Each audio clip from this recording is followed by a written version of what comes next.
My name is Mathias. I'm a founder and CEO of CVVC and CV Labs. That stands for Crypto Valley Venture Capital.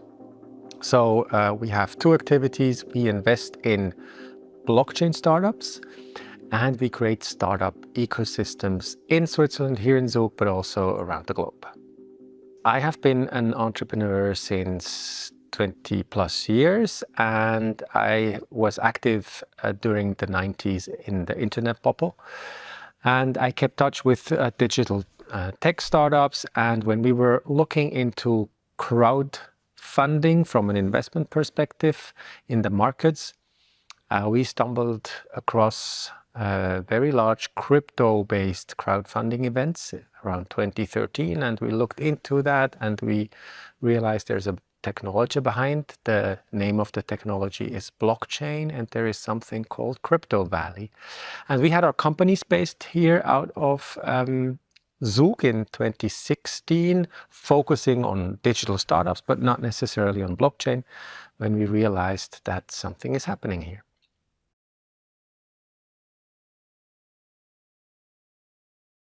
There was companies that settled down early here in Zug and the Zug area, such as the Swiss companies were Bitcoin Swiss. They were here when nobody understood what on and off ramping crypto means, and nobody understood that was actually a very good way to enter the Bitcoin world, for example. And we've met with Niklas, the founder, and his whole team a couple of times when they were still in apartments, living in apartments. Basically, really, they would also sleep there.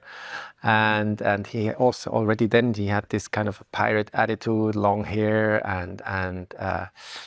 but it was very compelling. It was very you could see there is a lot of passion involved and a strong belief that this is going to be the future.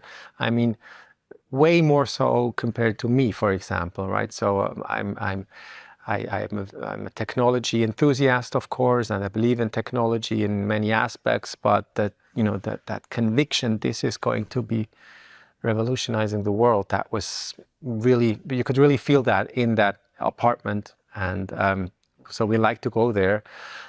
So they were, of course, instrumental because they were servicing many of the companies that came here when it comes to on-off ramping, onboarding investors, and they were a crucial part of the infrastructure. And when you look at an ecosystem like the Crypto Valley, similar to the Silicon Valley, there's a couple of aspects that are always there. And if you narrow them down, it's basically you need talent, you need the founders, the projects, the great ideas in the end. Because normally if you have that, money follows automatically. So the capital flows towards these great ideas, but then you need, of course, infrastructure. You need service providers that can cater to the needs of the startups and the founders. You need basic technology, co-working spaces, universities that have the talent that can develop stuff, many things, right? And then, of course, you need a regulatory environment and a supportive government, and all of that was there or about to being built, and that is, I think, what differentiates Zug from many other regions in the world, and why this could happen so fast. So going back to these pillars, I would say Bitcoin Swiss was really an infrastructure pillar, but also talent, of course. And then, of course, Ethereum settled down in 2013, and there's many stories how they came here, and the officials that welcomed them couldn't understand what they were about to do, but helped them find an apartment, and they developed and finished their product here, launched it here. So that was absolutely crucial before my time.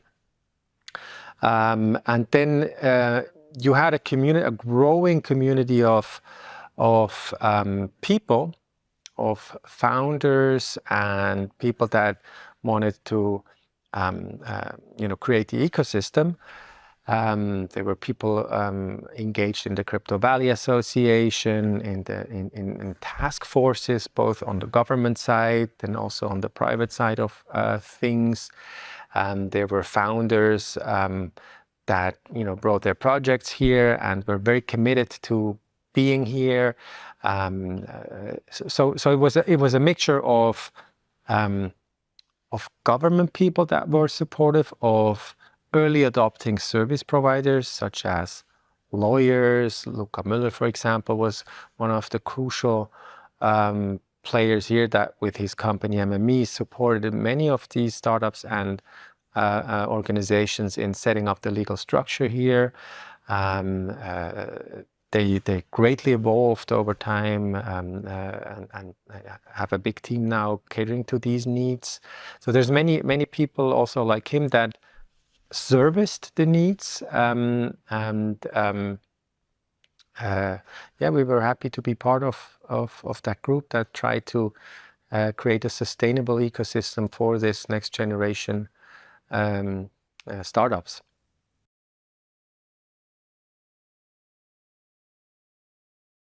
Yes, this tension between what this is a technology that can change the world, and the fact that it's always controversial. You know, innovation is often in the beginning a very controversial topic and creates fear because people don't understand it. It's a big problem also today with AI, for example. I was used to mitigating that because when I started my first companies in the early 90s, they were all in the internet space. And as a matter of fact, I think was my first product was a dating platform for teenagers.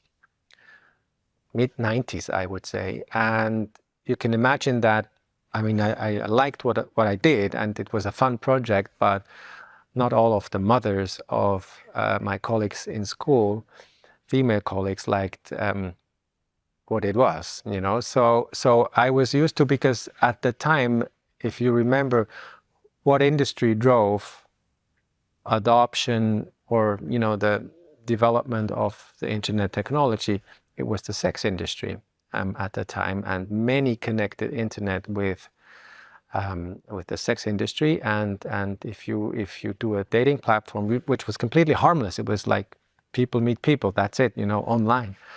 There was something to it.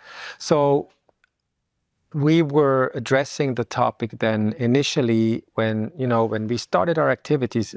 We very much realized there's a big gap between the people here in the bubble, in this initially Zug Zurich area, and the rest of Switzerland, the rest of the world, basically. But what was at risk was that the regulator, the government, basically comes up with a legal framework that will kill innovation. So we wanted to prevent dumb regulation and have a smart one instead. So that's when we became active and started to talk to the national government as well. And they're, of course, explaining what the technology is and, you know, what's the upsides, what's the downside. Addressing these aspects was crucial, and we did that for years. So normally, initially, a discussion about Crypto Valley, it would take 1 minute and 37 seconds, and you would actually talk about terrorism financing. And it took a long time until that changed. So the narrative that cryptocurrencies and Bitcoin is just a use case of a technology, of a great technology with a lot of potential called blockchain, that only came later. So today you can talk about blockchain as a technology and various use cases besides Bitcoin. So maybe Bitcoin is still the #1 topic in media, but in professional circles, you are discussing use cases and the potential of blockchain technology on a much broader range.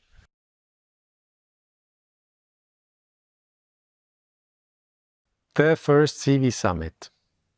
Many people think, because I mean, I think we have just had our 9th edition. So, and of course it's evolved over time. I think it's a professional event these days. We know what we do. It's well visited from all over the world. But they think that was a concept, you know, let's do a conference and that's how we design it, which wasn't the case. Because one of our first activities that us, the co-founders of our activities did in 2016, I think we started, was a startup competition for insurance, blockchain-based insurance startups, which meant we were calling for proposals, basically ideas, what can you do with blockchain in the insurance sector? And we would then go through a selection process and nominate 3 winners, and there would be an overall winner. And the closer we came to nominating and deciding the winner, we thought, well, this has to happen in some public forum, so we need a stage. And when we started to think that through, we said, well, that's not going to take much longer than an hour. Who's going to come for an hour to watch 10 startups pitch in front of a couple of people? Is that really interesting? Is that something we can do? And said, no, we have to create some content around it. And that's how the CV Summit started. We've had this final event of the competition where we would do the selection process on stage, and each startup would pitch for, I think, 1 minute. And then we would announce the winner. And we said, okay, let's add some panels to it, since we have a whole ecosystem of interesting founders, pioneers, startups, service providers here. Let's have them on stage and let's have them share their experiences. And that's how, I think initially it was only half a day, the CV Summit came to reality and evolved over time.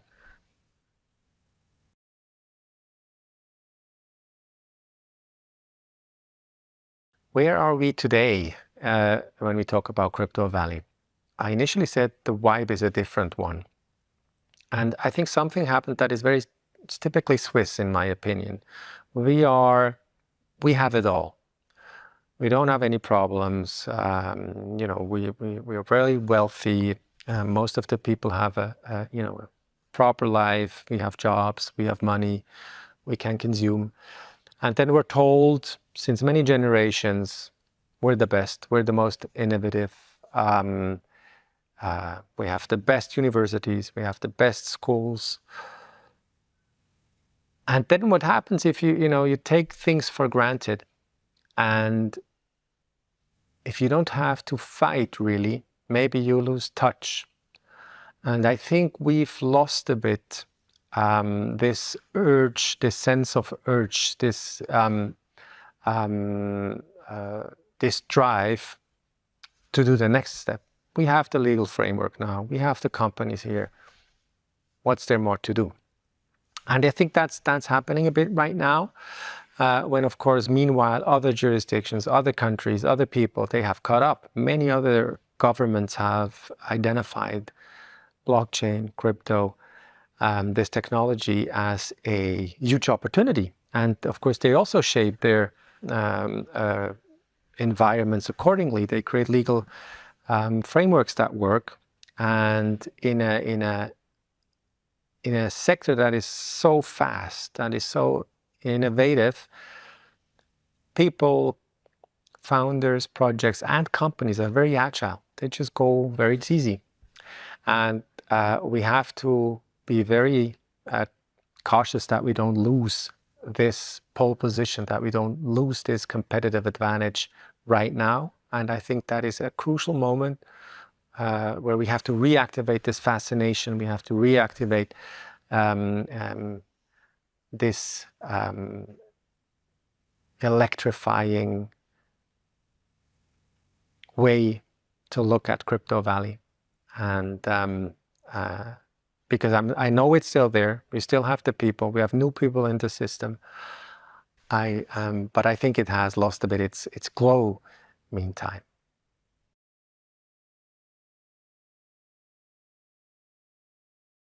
What Crypto Valley should do, and we have to understand Crypto Valley as all of Switzerland these days, right? So this is what can we shape? Of course, we can shape a bit of local frameworks, cantonal frameworks, but I think where it's really important is on the national level.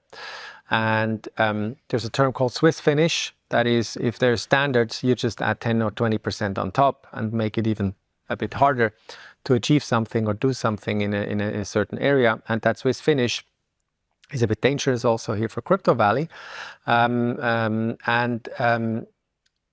what we should do is we should be a bit more courageous, take a bit more risk when it comes to, being able to shape the financial markets 2.0, the capital markets 2.0. So this really next version of many industries that are going to be technology and digitally driven, because we could really become a global hotspot for digital innovation technology such as crypto and blockchain, where we already are in a pole position, but we need to be active to not lose it. So more courage, take more risks is something that we as Swiss citizens all should take.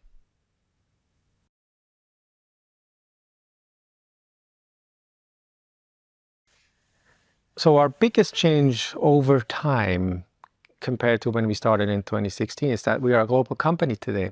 And as I said, of course, other jurisdictions, other countries have evolved and identified this opportunity as well. So we as an investor, we need to be where the best startups are globally.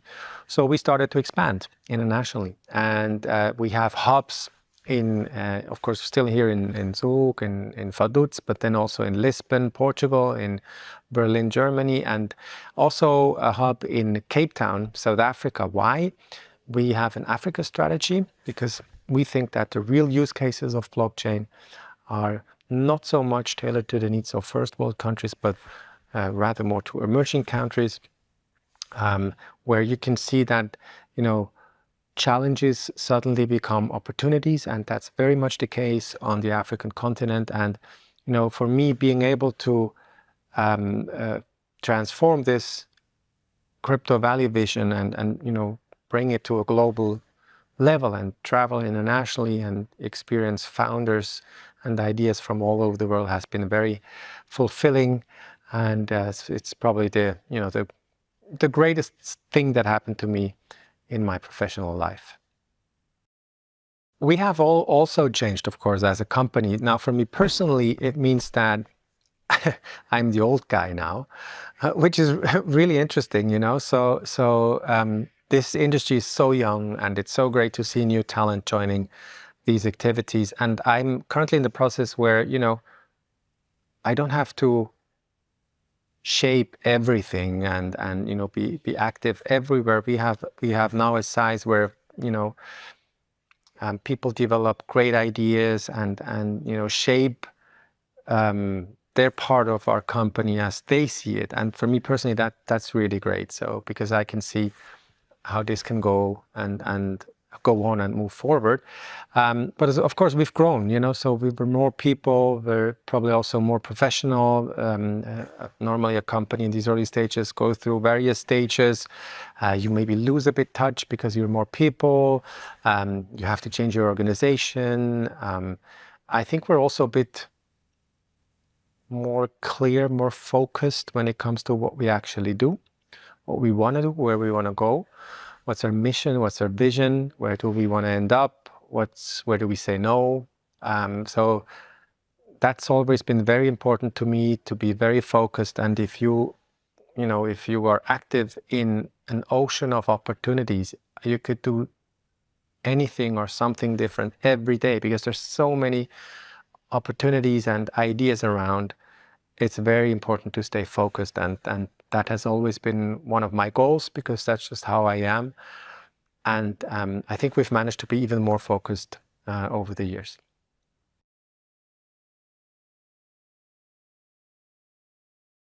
"10 years Crypto Valley." To me, it's only a success story. I mean, I'm just grateful and thankful that I am in the middle of this ocean of opportunities. Every day there is something new I can learn.